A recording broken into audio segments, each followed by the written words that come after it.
கோட்டையில வந்து காலடி வச்சது கண்ணுக்குட்டி.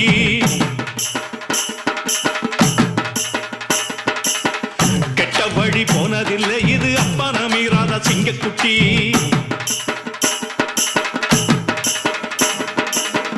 கட்டபொம்மன் கோட்டையில வந்து காலடி வச்சது கண்ணுக்குட்டி. கெட்ட வழி போனதில்லை இது அப்பன மீறாத சிங்கக்குட்டி. எப்பவும் உள்ள சுத்தந்தா இது மொத்தமும் அப்பனின் ரத்தந்தா. அட எப்பவும் உள்ள சுத்தந்தா இது மொத்தமும் அப்பனின் ரத்தந்தா. கோயில் வாசல்ல அட நீதி தோக்கணுமா? நானும் பார்த்து நின்னா அது நியாயமாயிருமா? கட்டுனம் கோட்டை ஒண்ணு அதை கட்டி காக்க இங்க காவலுண்டு. சுத்துனம் பூமி எல்லாம் ரொம்ப சுத்தமாயான